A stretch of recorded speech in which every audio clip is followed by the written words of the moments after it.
some of the worst achievement gaps in the nation. Close Gaps Now aims to close the gaps with early education. Learn more at closegapsnow.org. And this is NPR News. I'm Mike Mulcahy. 11 days to go until Election Day, and people in Minnesota's 8th Congressional District have a big decision to make. The seat in Congress is open after Democrat Rick Nolan announced his retirement, so now voters have to choose who will represent the area for the next 2 years. The district covers northeastern Minnesota and includes the cities of Duluth, Brainerd, Grand Rapids, and International Falls. It stretches from just north of the Twin Cities metro area all the way to the Canadian border. The Republican candidate is Pete Stauber. He's a St. Louis County Commissioner, a former Duluth police officer, a business owner, and a former hockey player. The DFL candidate is Joe Radinovich. He's a former state representative who managed Rick Nolan's 2016 campaign and Jacob Frey's campaign for mayor of Minneapolis in 2017. Pete Stauber, Joe Radinovich, thanks a lot for being here. I really appreciate it. Thank you very much, Mike. I appreciate this opportunity. Glad to be here, Mike. We won't have a lot of rules this hour. We're not running any stopwatches or anything like that, but the goal is to give you each a fair chance to state your positions on the issues. And we won't take calls, but I did ask the listeners in advance to send me some questions, and I hope to get to as many of those as possible. But let me start with a question of my own. Donald Trump was the first Republican presidential candidate to win the 8th District in a long, long time. He's a strong backer of yours, Pete Stauber. So tell us, where do you most agree with the president, and tell us if there are any areas where you disagree with the president. You know, I agree with President Trump's his economic response. I agree with his. He's got really good business sense, and he's propelling this with his administration. The Tax Cut and Jobs Act have really benefited the 8th Congressional District. And as I'm going around the district, that's what I'm hearing. The Tax Cut and Jobs Act have benefited so many manufacturing facilities and small businesses like the one my brothers and I own. Some of the places that I disagree with, I've talked about this earlier. Had I been in Congress just 2 years ago when our president's first budget went forth, Mike, I would have been the first one to stand up and talk about zero funding for the Great Lakes Restorative Initiative that was in that initial budget. The Great Lakes are part of our economy, and I would have fought fiercely to ensure that that funding is fully funded. And so those are some things that I would really fight on behalf of the 8th District voters. The other thing is the ZTE Corporation. I know that President Trump wanted to get into at least talk about some type of agreements with the Chinese government for the ZTE, the tech conglomerate. And I support congressmen and women on both sides of the aisle that said it wasn't a good idea. So I would have supported the Congress on that issue. Joe Radinovich, anywhere you agree with the president, anywhere you disagree strongly with the president? Yeah, well, I recognize as a Democrat that the president's a Republican, and I have an obligation to go out and work with him on issues that we have in common. And one of those issues that the president had identified during the 2016 campaign that I think a lot of us value as important is an investment in infrastructure. We wanted a $1 trillion package that would have put millions of people to work across the country, that would have revitalized our infrastructure. But here's the problem, is that the president has espoused a view that says that we should, and Pete supports this as well, that we should give 80% of the benefit of the tax bill that was passed in January to the top 1% of income earners. The problem is that's going to lift the deficit to $1.1 trillion by next year. And in 400 hearings in the Congress on transportation, only 5 minutes was dedicated to talking about how we would afford and how we would pay for infrastructural investments. And so, you know, I feel it's a little bit disingenuous to say these things and then to not have a plan to do them. And Mike, I would like to respond to that. Infrastructure investment is critically important. And I can go back to my time on the St. Louis County Board of Commissioners. I'm into my 6th year right now. We have invested heavily into infrastructure in St. Louis County, the roads and bridges. We have 6,000 lane miles that we're responsible for, and to be able to invest in our roads and infrastructure, invest in the over 300 bridges we're responsible for, that is something that's critically important. And Mike, that's why I want to go to Congress to make sure that we have the investment in our infrastructure. And I just gave the example as a St. Louis County Commissioner what I did. Can you do that, though, with the deficit on the rise? Yeah, we know that the deficit it's really a national security issue. And so what we have to look at is ways to, cut the deficit and look at what we're putting forth for our children. We have to be responsible for this next generation, Mike. And by being responsible, we have to look at where we spend, where the efficiencies in government are, and where the deficiencies are, and work from there. Joe Radinovich. Yeah, here's the problem, Mike, is that Pete and I have had a number of times to debate, and in the last debate on KSTP, he claimed to care about the deficit that's going to increase to $1.1 trillion because of the tax cuts for the wealthiest people in this country, and we're not going to have an ability to pay for infrastructure now.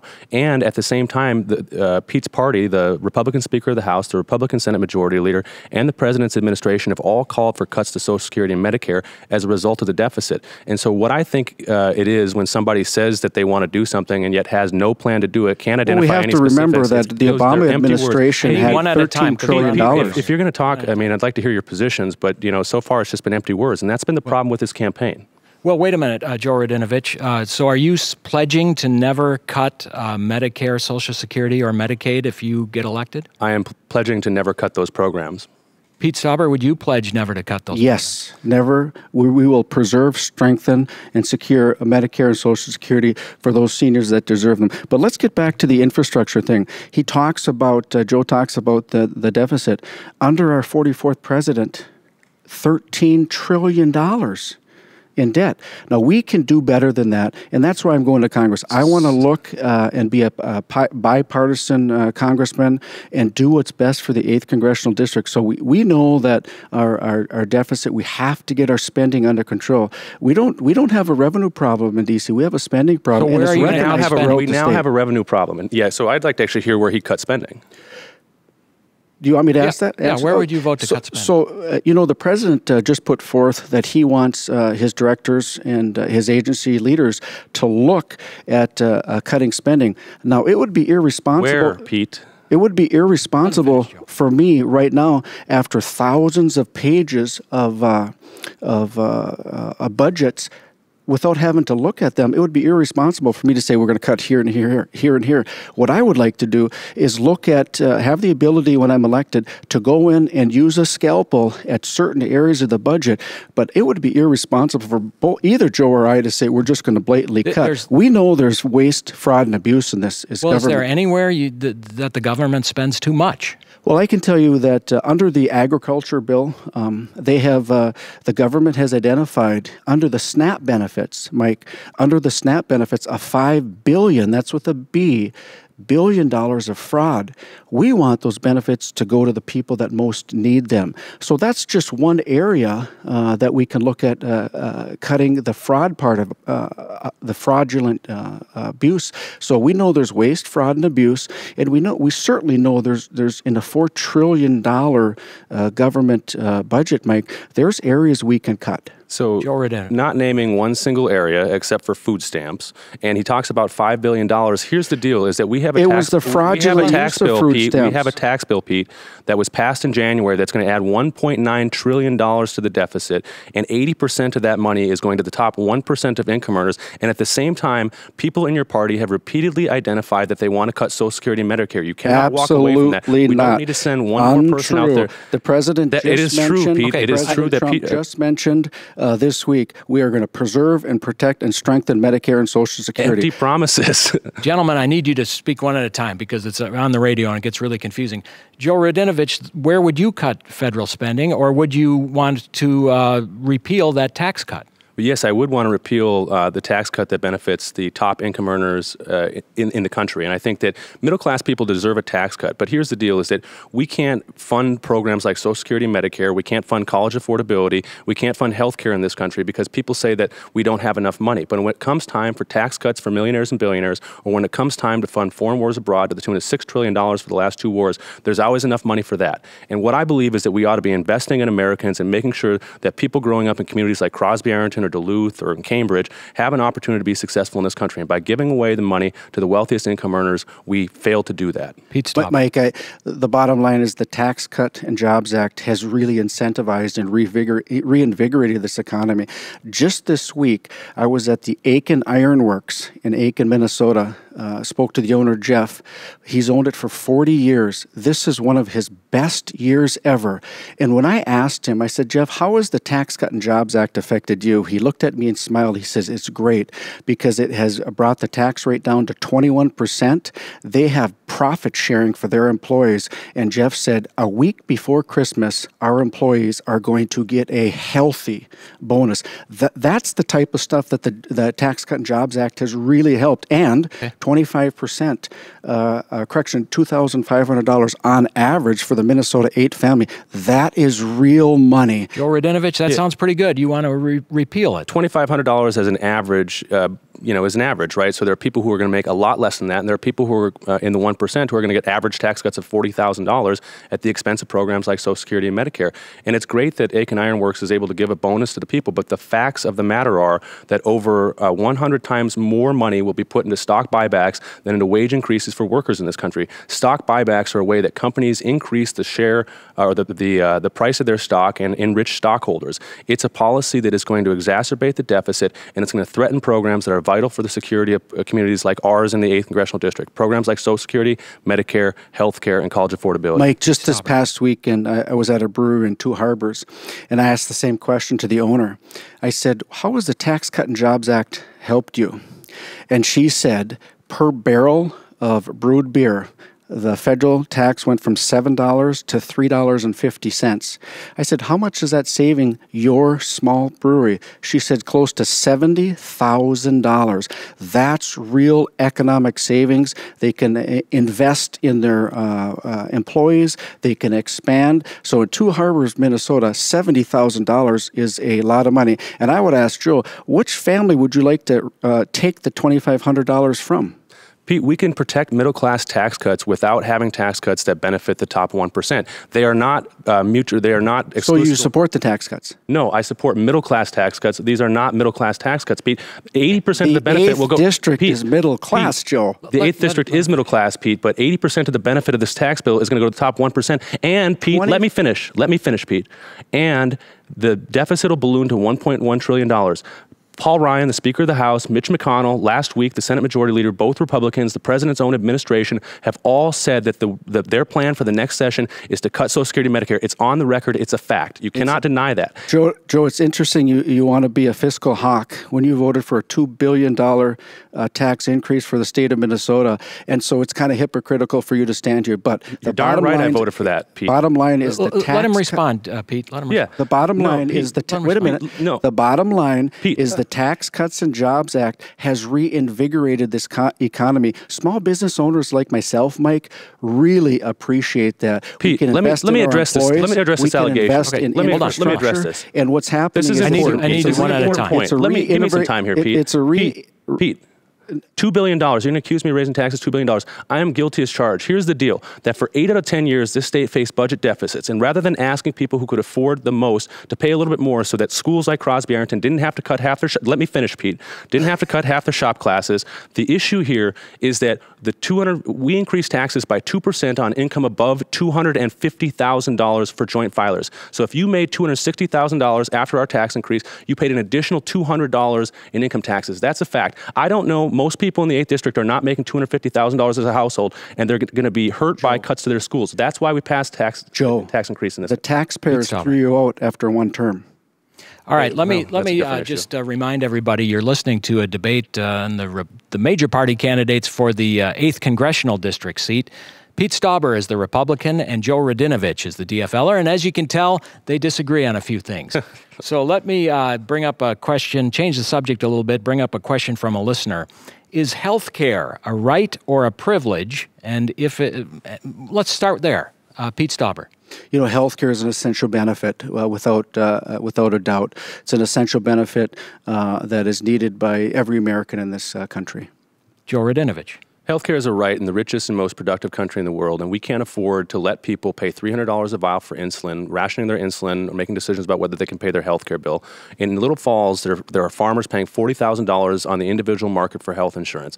Steel workers on the Iron Range are trying to bargain a fair contract where healthcare benefits are the sticking point. This is an issue that we have an ability to fix in this country. Every other country, every other industrialized nation has gotten this right. We pay more per person than any other country in the world, and we have 30 million people who are still uninsured. And the fact of the matter is we're not going to be able to do this while we still have a profit motive in our healthcare system. We are the only country in the world, well, the only industrialized nation in the world that allows people to make a buck off somebody who's sick. The highest paid health. Yeah. A listener asks, so if you want Medicare for everyone, how much does it cost, and where does the money come from after we just talked about a growing deficit? Well, so here's the deal: is people are already paying healthcare expenses in this country right now. We pay $3.4 trillion, annually right now at this point. We pay 18% of the entire economy of this country is wrapped up in healthcare spending. But no other nation has it like this, right? That's the problem, is that Germany spends 12% of their GDP on healthcare, and that's the next highest nation. What we can do is, instead of having people pay premiums to insurance companies, where 13 to 18% of that is going into overhead, and we're seeing CEOs make $66 million and not heal one single person, then the issue really becomes that public programs operate at a much more efficient level. And instead of paying $66 million to insurance executives, think about how many doctors and nurses or other healthcare providers that could pay for. All right, Pete Stauber. Mike, Joe has zero credibility on health insurance. When he was in the legislature, he was one of the deciding votes to bring us MNsure, which we know was an unmitigated disaster. Premiums skyrocketed. Hundreds of thousands of Minnesotans were thrown off their health care, including those with pre-existing conditions. And so he wants the keys to the nation's health care. We know that his Medicare for All scheme will not work. It'll be a budget buster. For those people... Hold on, Mike. Okay. For those people who are on employer-paid insurance, you're going to get thrown off. For our seniors that have toiled their entire life from waiting to get on Medicare, a benefit that they were promised and they earned, and the veterans like my wife will be thrown off their health care altogether. And Joe, when he tried to explain at the last debate how he was going to pay for it, it was raising taxes, and the Washington Post gave him 3 Pinocchios for that. So what would you do? That's not true. The Washington Pete Stauber, Post. Hang on just one second. Pete Stauber, what would you do then to make health care more affordable and more available? First of all, let's face it, there's not a red or a blue playbook. There's not a Republican or a Democrat that has the monopoly on the good ideas. Mike, what I want to do is start with things we can agree on. And I think Joe agrees that pre-existing conditions should be covered. We need to look at associated health plans for small businesses like myself, Mike, that can pool our resources together and have the opportunity to have our employees have affordable health insurance. We need it affordable, accessible, and of quality. And just last week, Mike, I spoke to physicians and hospital administrators, and they said Joe's plan would be devastating, not only for the state of Minnesota. I heard your criticism of his plan, though, but I'm trying to figure out what you would do. I just talked about it. Let's start from where things we can agree on and work out. We know that we need it affordable, accessible, and of quality. But we don't need to take a sledgehammer to our healthcare system. Joe and his allies were the same group that said, if you want your doctor, you can keep him. If you like your plan, you can keep it. We know there are some good things in the Affordable Care Act, and I think we start from there. So you wouldn't repeal it? No, because we don't have anything in place that is better at this point. The Republican health care plan. So what we need to do, Mike, is as we go forward, really have a bipartisan effort and not care which political party gets the credit, and do what's right for the American people. Let's have Joe Radinovich. Yeah, so there's a number of things in there that are worth addressing. The first is that not everybody agrees that associated health care plans are a good way to go. In fact, many experts think that that's exactly the problem, is that what we'll end up with is junk coverage, which is the problem that we had before the Affordable Care Act. My stepdad's a self-employed electrician, right? For all of his life, he was buying plans that were offering insufficient coverage. Why? Because they were the only plans that he could afford. And so what the Affordable Care Act did was that it made sure that every plan was going to carry certain protections in it so that it would be a useful plan. It increased price, but it also brought people with pre-existing conditions into the pool, and it allowed them to pay a rate that wasn't higher than everybody else, which is the issue that people with pre-existing conditions have. Here's the deal, is that the Republicans tried to pass a health care plan this last year that Pete refuses to take a position on.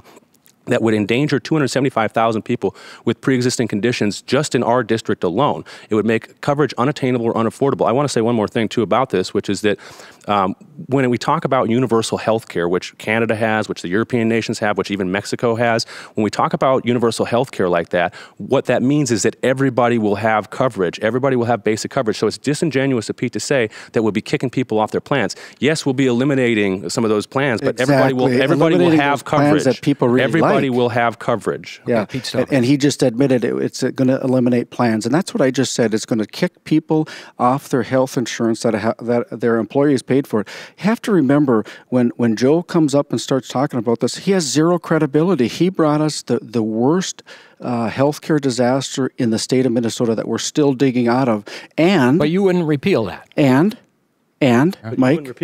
Mike, he voted to give MNsure executives taxpayer-funded bonuses when MNsure was burning up and the websites were broken. I've just talked about the things we can agree on, Mike. Start with that. We can't agree on those things, Pete. Experts don't agree on those things. You don't agree on pre-existing conditions? No, I do, but here's the thing is my party has a plan. Let's Your start from party there. has voted to endanger people with pre-existing Absolutely conditions. not. Republican governors are suing so that they don't have to cover people with pre-existing conditions. The administration thousand people off, Joe. You kicked several 100,000 people off their insurance when you voted for MNsure, including pre-existing conditions. You know, my wife and I have a 16-year-old son with Down syndrome, and this is our fourth debate, and I've told Joe this. I will require insurance companies to cover pre-existing conditions. My son is born with two of them. I have a nephew at age 2 who was diagnosed with type 1 diabetes through no fault of his own. Why should he suffer the rest of his life? Joe continues to propel the myth. Hang on. Joe continues to propel the myth that Pete Stauber doesn't support pre-existing conditions, and I do. I've told him this. The Global Association of people of advocates for those with Down syndrome came out against the Republican health care plan because it would endanger people with pre-existing conditions, making their health care unaffordable or unattainable. What we can do is we can sit here and talk, but the reality and the facts on the ground are that the president's own administration is expanding waivers so that these insurance companies don't have to cover people with pre-existing conditions. Wrong. No, that's not wrong. It's a fact. You can Google it, Pete. You can literally look this up. Wrong. These are He's wrong. I need you to talk one at a time, though. These Seriously. are cheap talking points. Let's just have some. Let's just be a little more civil. Go ahead, Joe. Finish up. Yeah. So what we have are words and we have actions, and words are not matching the actions when it comes to Republicans on health care. The president's administration just last week is expanding access to waivers so that people or that insurance companies in many states won't have to cover people with pre-existing conditions. The Republicans tried to pass a health care bill that would endanger 275,000 just in the 8th congressional district pre-existing conditions. There are words and then there are records, and the words are not matching the records in this particular case for Pete and the Republicans. Pete Stauber. Joe's got a reckless record in the Minnesota House for bringing us MNsure. That's period. That's just the facts. His reckless vote on 2 reckless votes on MNsure. He's got zero credibility, as I've stated. I want to be able to work on both sides of the aisle to ensure that every Minnesotan has affordable, accessible, and quality health care. Talk about empty talking points. That's Pete Stauber and Joe Radinovich. They are the candidates for Congress in Minnesota's 8th District. Let me change the subject from health care and go to another question I got from a listener. And I think you both have probably heard this one before. Where do you stand on copper-nickel mining on public lands or in environmentally sensitive areas?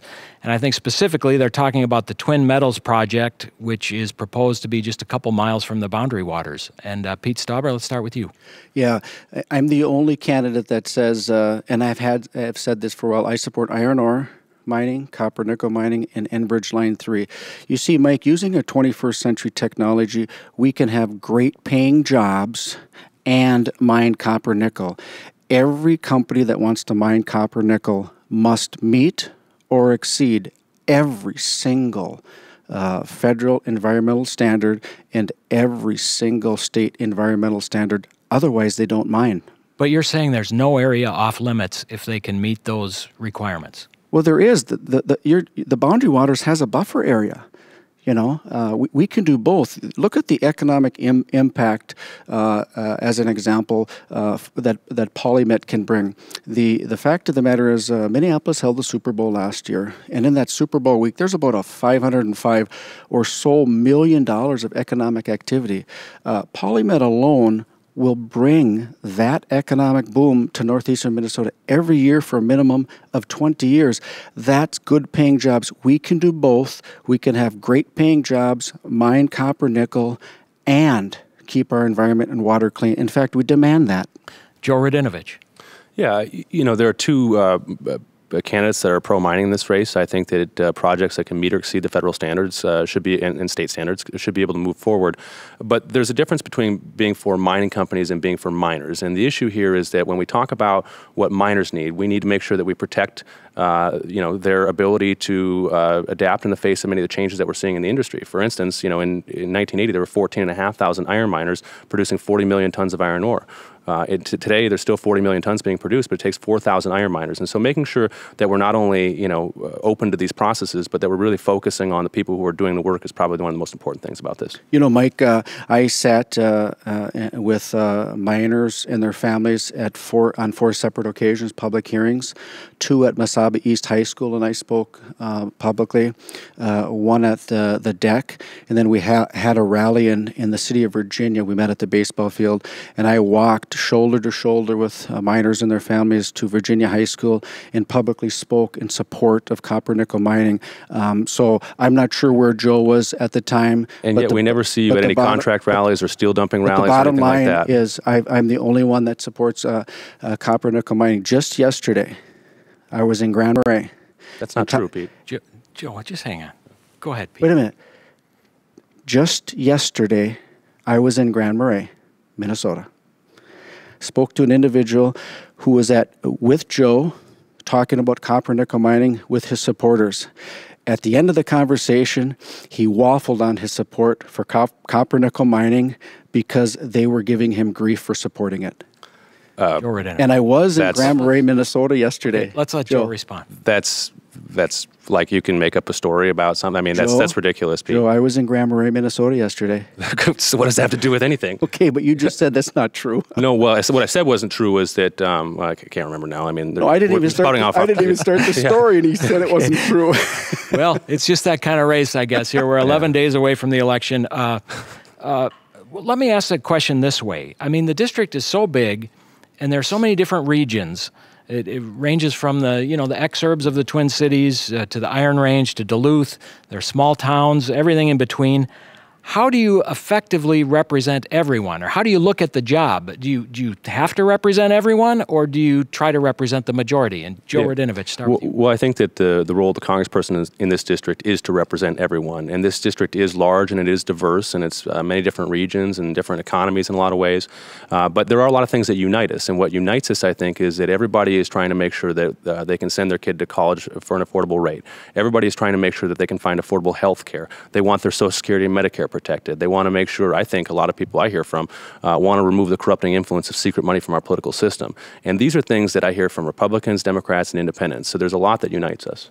Pete Stauber. Yeah, my life experience as a police officer for 23 years, a small business owner for 28 years, and a professional hockey player. When I go out to the district, I'm living my message. They understand when I talk to small businesses, which are the engine of our economy, when I talk about how hard it is to actually have to reach into your back pocket to make payroll when the cash flow is short, when I talk to individuals about working hard and trying to find a way for all of us to live. But you're talking about the ability in the 8th Congressional District, which is a diverse district. But the bottom line is when I go out and about, the people are excited about the potential for this economy.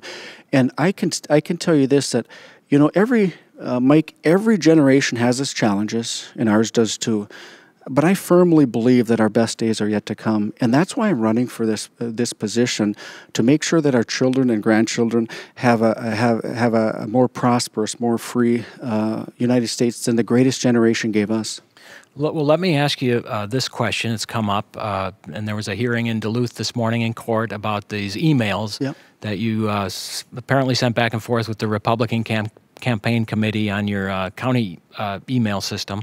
Why not just release those emails and get the whole thing passed and get it over with? The county had the responsibility to look into this matter. Mike, they did so.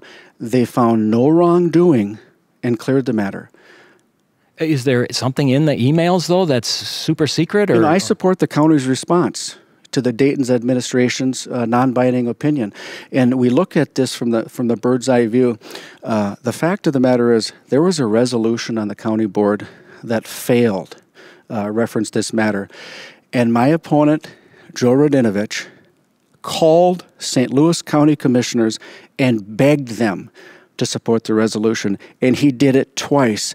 To me, that's despicable and attempting to obstruct the process. Joe, you cannot deny. Sure, I can. You That's not called true. St. Louis County commissioners. All right, Joe Radinovich on this issue, and then we'll... Yeah, so number one, he didn't answer the question about why he won't release his emails. The state said that the county is interpreting the statute wrong. What's going on right now is that Pete is hiding behind a state law that says that representatives can communicate with their constituents, obviously in private, to protect everybody's interest. But what's going on is he's communicating with political interest in Washington, D.C., and we don't know what the content of those emails are. He was not cleared of any wrongdoing. I certainly was. He was in violation of county policy. I was not. That's exactly what you. That's an immutable fact, Pete. So he was in violation of county policy. They said that there was no further review needed, but that was, as far as we know, not reviewed by anybody else. Only his political allies on the board. And so the interest here is in the public's ability to know what their representatives are doing behind closed doors. Pete repeatedly wants to bring up the fact that he says that character is what you do when nobody's looking, and yet he could end this. He could end the taxpayer expense in trying to defend this in a lawsuit just by releasing the 15 or 16 emails and letting the public know what he was doing with the National Republicans. Was he trying to undermine, Social Security? Let's not speculate, but go ahead, Mike.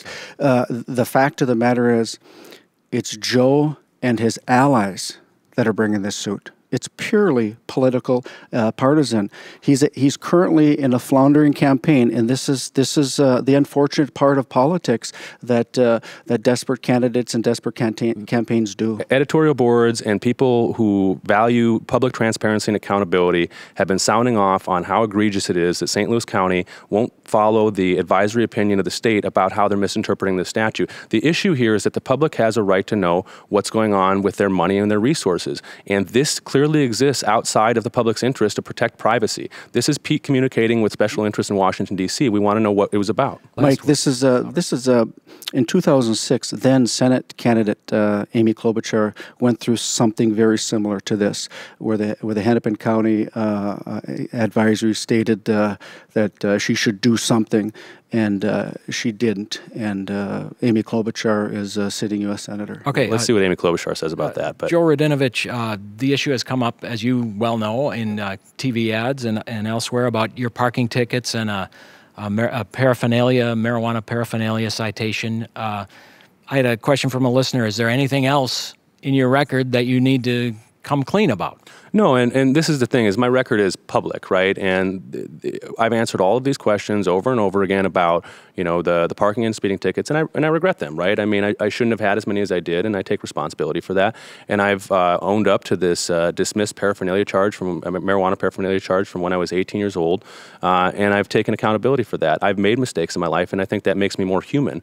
The real issue here is that, having done all of these things as I've done, Pete still can't be transparent about the emails, and most of us are wondering what's in those emails that's so bad that he wouldn't just let them out and stop the county having to defend this mess.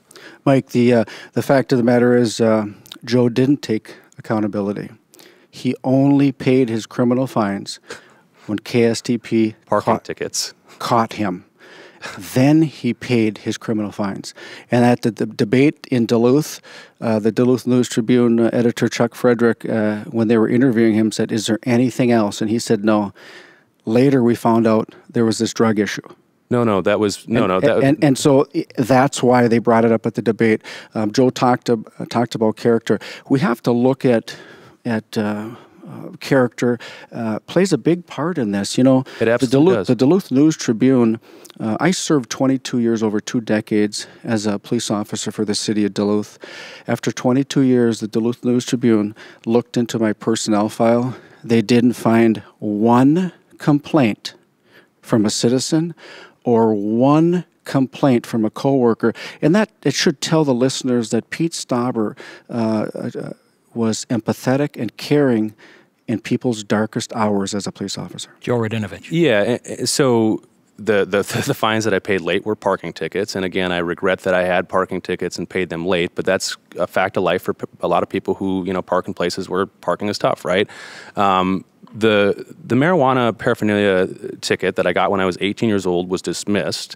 It could have been expunged from my record. My fiance is a prosecutor. She informed me of that very recently. I wish she'd have told me that 6 months ago.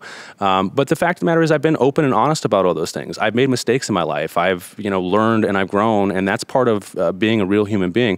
But again, coming back to this email thing, it seems bizarre to me that Pete just won't release the 15 emails. If there's nothing to hide in them, why won't he release them? Joe has to be transparent here. The fact of the matter is, Joe Radinovich would still be living in the Metro had Rick Nolan not vacated his seat. And that's a fact. On December 31st, Joe had written information to a House candidate donating to his campaign, and he gave an address, an apartment in Minneapolis. He has told the public that he never lived in Minneapolis. He commuted. This is the history with Joe and not being a transparent. And people see it throughout the district. Okay. And my goal is to I want to these last couple of weeks. I want to really get out and meet a lot of people to really show them, because the character in my life is comes about from my experiences, both good and bad, the hardships, the successes. Okay. You know, being a father, Mike, is one of the proudest things for me, and I can share with you that those of us who are parents, for example, never sleep good until all their kids are in bed. And that's what happened to me last night. And so this is resonating with the people. So character is how you behave when no one else is looking. Okay, and the only time success comes before sweat is in the dictionary. Let's have Joe Radinovich give a response, then I have another question. Yeah. So again, if character matters, then why won't Pete Stauber release the emails and stop these lawsuits? I think that's in the public interest. And the other thing is that, you know, Pete, my dad was a construction electrician, and if he was lucky, he was working 2 hours away from home. Many times he was working in North Dakota or in Montana, and he had apartments in those places. I have never voted anywhere other than the Crosby, Ironton, Minnesota. I have lived in Crosby my entire life. I have worked in the Twin Cities. I'm very proud of the work that I've done here, and on behalf of my good friend and somebody I think is going to be an excellent mayor, Jacob Frey. But these are ridiculous smears, Joe, and it's clear the desperation you're Metro. Well, let me just ask a question on this broad character issue that came from a listener. When you're facing a tough decision, what personal experience do you use to help you decide what the next step should be? And Pete Stauber, let's start with you. So as a police officer, small business owner, husband and father, there's tough choices almost on a daily basis. You go back to your experience and you do what's right. Experience matters, life experience matters, and as a police officer, for example, on the city of Duluth, we had to make instantaneous decisions, and those good decisions you make in those urgent moments, you have to rely on your experience to make them. And when you have experience as a police officer, some of those really immediate, really life altering decisions have to be made instantaneously. So I go back to my life. I go back to the experiences that I have been blessed with in my life to make those decisions, Mike. Joe Radinovich. I put myself in someone else's shoes, and that's easy enough for me to do because I have dealt with a great deal of adversity in my life. When I was 16 years old, my life was pretty good at that point. I came home from track practice on March 18th. I had a family member shoot himself, trying to take his own life. And 11 months after that, my mother was murdered by a separate family member who took his own life then as well. And I've struggled through 4 years after that. That was the period of time when I got that ticket. And, you know, I made it through. But I recognize that not everybody had the resources that I did when I needed that. I had teachers around me who were supporting me, who lifted me up, who taught me that the value of public education is about more than textbooks and classrooms. I had a good health insurance because my dad had a good union electrician job. And I think that everybody deserves access to those things in life. And for me, putting myself in someone else's shoes and holding myself accountable to the values that I've always grown up with and that I've learned through good times and bad is how I make decisions. Let me ask another question from a listener. This listener said, since the UN panel released its climate change report a couple of weeks ago that called for really some big changes in a hurry to make a difference, what, if anything, would you support to address climate change? And Pete Stauber, start with you. Yeah, I read that report too, Mike, and it's an issue that we have to look at. I know that neither Joe nor I are scientists. We have to look at what are the causes and how can we reduce the emissions. And I think that it's a great, healthy discussion because at the scientific level, there's some discussions on what we can put forth that can slow the process. And I'm open to discussions and learn from the scientists because, like I say, neither Joe or I are scientists. Joe Radinovich. Climate change is real. There is no discussion anymore, and there hasn't been, frankly, a discussion for a long time. The overwhelming majority of scientists believe one thing about this, and that it's happening, and that it's caused by greenhouse gases like CO2 and like methane, and that it's largely caused by human activity, right? And so we have to be able to, number one, mitigate the damages that are already being done. I think that looks like reducing greenhouse gases, sequestering carbon, making sure that we continue to advance sensible and sustainable policies that will reduce those gases. We also need to invest, I think, in renewable forms of energy to continue to diversify the energy basket. And beyond that, we're also, frankly, at this point, because people have been dragging their feet on this issue for so long, going to have to look at adaptation techniques. I think that's the real dilemma here. And every expert agrees on this. There is no conversation to have anymore. Pete? Well, I'll reiterate what I just said. I said we have to look at things to make sure that we leave not only this country but this world in better shape than we got it. And so I'm always willing to look at things, and I'm a perpetual learner. Another question from a listener. Are any new gun laws needed after recent mass shootings? For example, do you support background checks on all gun sales? And I think this person's looking for a yes or no answer. Joe Radinovich, start with you. Yes. You support background checks? I do, yes. Pete Stauber. We have background checks. Mike, as a police officer for 23 years, I can say this, while off duty in 1995, I was shot in the head in downtown Duluth. A few years later, while on duty, a perpetrator in a hostage situation got the jump on me, pulled a handgun within 5 feet, pulled the trigger, and by the grace of God, it malfunctioned, and I was literally fighting for my life. I still support our Second Amendment to have individual law-abiding citizens the right to keep and bear arms. There is not a person that I know that wants a career criminal, a drug addict, somebody who's going through crisis, or others that shouldn't possess or have a firearm. We need to keep those firearms out of those criminals' hands. And one of the things that I'm very proud of in St. Louis County, we have a lead prosecutor, our county attorney, Mark Rubin, who will not plead down any gun crime. And I'm very proud of that because he understands, and we understand, the importance of reducing violence in our communities. And so in St. Louis County, there's no pleading down gun crimes, Mike. Joe Radinovich. There are large loopholes in our background check system, and I think that's the spirit of the question that was asked, and that wasn't the answer that we got from Pete Stauber. The NRA is spending $200,000 to beat me right now, and I think it's in part because most gun owners recognize that we can have sensible reforms that protect people. I mean, we've seen now mass shootings in Las Vegas about a year ago. There were 450 people shot within 5 minutes because somebody was able to go buy multiple assault-style weapons to outfit them with bump stocks and high-capacity magazines and to wreak carnage on the streets of Las Vegas. And I think that in a civilized society, we can have both protection of the Second Amendment. I'm an avid hunter and have been my whole life, have plenty of guns myself, and also sensible gun reform. The fact of the matter is, I think Joe and I agree on this. Well, sounds like he wants to have background checks for private sales, though. Well, let's talk about private sales. So my 86-year-old father, who's towards the end of his life, let's say.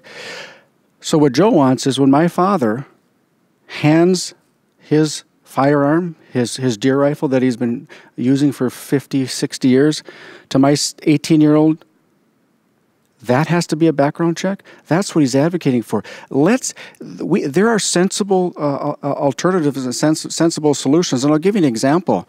My good friend Gordon Ramsay, former chief of police in Duluth, now in Kansas, in Kansas, in the state of Kansas, in order to carry concealed, you have to meet some minimum requirements, which doesn't include training.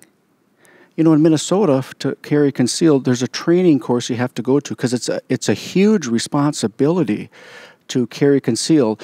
And so somebody from Kansas comes to the state of Minnesota. That concerns me because they don't have the training. So would you support that nationally then, to have some kind of training? We talk about it, supporters of our Second Amendment talk about they want it to be like a driver's license.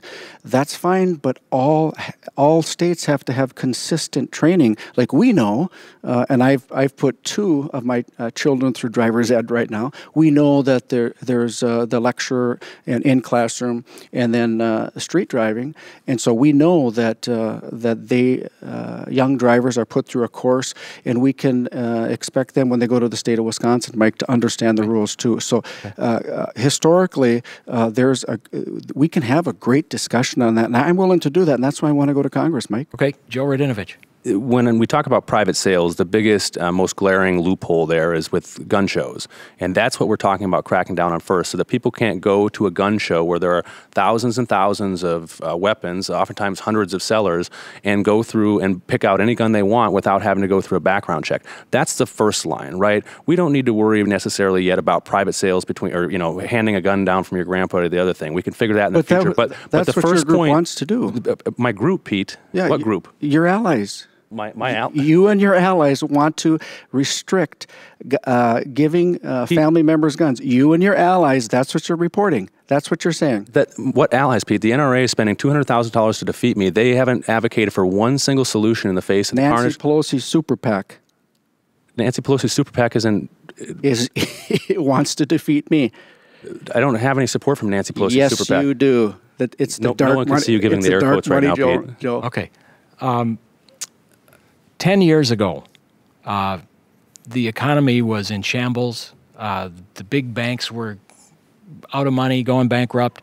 The entire financial system was on the verge of collapse. Do you think we have adequate regulations now to protect against another crash like that, or do we need more? Joe Radinovich. I think that what we need to do is make sure that we are not undermining sensible regulations that were put in place in the wake of that crash. Too often what's happened in American history is that we get too far from those disasters and we start to cater to the big banks and special interests, like my opponent is taking support from, and undermine important protections. So we are, when we see a crash like the one we saw in late 2008, I mean, that devastates retirements. I was at a Central States pension fund the other day where Teamsters, through no fault of their own, because big banks crashed the economy here in this country, are going to have 50% cuts to their pensions. These are the consequences for deregulation of the banking and financial sector services. Pete Stauber. The Dodd-Frank Act, when I talked to local community lenders and banks throughout the district, they said for them it was a disaster. We've had throughout Minnesota a couple 100 banks, small community banks, closed because of the onerous regulations put on them. I think that we have to be very sensible and logical and when we place rules and policies throughout this country. And that's just one example of going overboard. But look what's happening right now. The President Trump, for every rule or policy he brings forth, he takes out about 22. And look what the economy's doing. Look what it's doing for consumer confidence. Look what it's doing to small business and manufacturing. Surging unemployment is at historic lows. I think that's a good thing. Is that because of a lack of regulations? Joe Radinovich, is that why the economy is booming? No, the economy has had uninterrupted growth since the mid-Obama administration, when we came out of the financial crash that was a result of Republican deregulation. I mean, the fact of the matter is that President Obama inherited an economy in flames, which is why the deficit was so high when he took office. He reduced the deficit, I think, by about half over the course of his term, and also put sensible regulation in place. We're talking about the big banks. You know what? I support credit unions and their ability to make sure that that these regulations don't unduly impact them. They're an important segment of the local banking industry. But really what's happening is that Republicans in Washington, D.C. are not interested in the credit unions. They're interested in big financial institutions on Wall Street and other banking centers across the country. And they are the institutions that gambled with our mortgage debt. They're the institutions that heated up the economy for their own benefit. And when it came time for the crash, we bailed them out while people like the Teamsters who have that Central States pension that crashed are going to take 50% cuts. This is the fundamental problem with the economy. It's not that the rich people don't have enough money. It's that we don't protect people on Main Street when it comes time to do it. Pete Stauber. Minnesota 8 families on average, because of the Tax Cut and Jobs Act, are going to be saving $2,500. That's $2,500 in their pocket. I understand Joe wants to take that away from them, and his leadership in Washington want to reverse the tax cuts. They want to raise taxes. They want to take a sledgehammer to our healthcare system. They want to impeach the president. I'm saying our economy is going very well. And so this is just a start. I think this is just a start, Mike, to this economy, and we're just getting going. And I want to go to Congress to keep it going, and that small businesses, Mike, can make it, and the entrepreneurial spirit can flourish. Quick response from Joe Radinovich, then I'll let you guys make a closing statement. Yeah. I've never once talked about impeaching the president. I think that the Mueller investigation should continue unimpeded for what it's worth, and I think that it's produced plenty of results. And so do I. Pete, both his campaign manager and his lawyer are facing 16 convictions, and we haven't heard one thing from you about that. But anyway, here's what I believe is I believe that this is about Main Street America. We need to make sure that we're protecting the people on Main Street, not the big banks, not the millionaires and billionaires, not the 1%. This is about an economy where everybody benefits, and that's the fundamental difference between Pete Stauber and I. Pete Stauber, we're just out of time, so I'll give you like 40 seconds. Okay. Thanks for having us, Mike. Joel, thanks for being here. The fundamental difference between Joe Radinovich and Pete Stauber is Pete Stauber believes in the people, believes in small businesses. Joe, through his limited life experience outside politics, always goes to the government for answers, and that's the fundamental difference. He goes to the government for health care. He goes to the government for many other things. I believe in the people. I believe in Minnesotans. I want to go to Congress and legislate from the lens of Main Street, Minnesota, and my blue-collar, common-sense, conservative message is resonating. Thank you very much, Mike. Thank you. And Joe Radinovich, last 40 seconds. Yeah, well, I appreciate the opportunity to be here. Thanks, Pete. Thanks, Mike. And here's the big deal is that we've got an opportunity to make sure that we protect people going forward.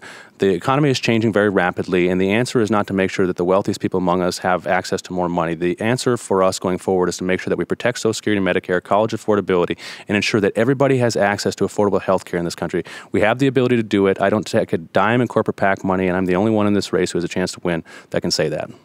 That is Democrat Joe Radinovich. He was joined here by Republican Pete Stauber. Gentlemen, thank you very much. Thank you, Mike. They are running for Congress in Minnesota's 8th Congressional District, the northeast part of the state, ranging from the Twin Cities exurbs all the way up to the Canadian border.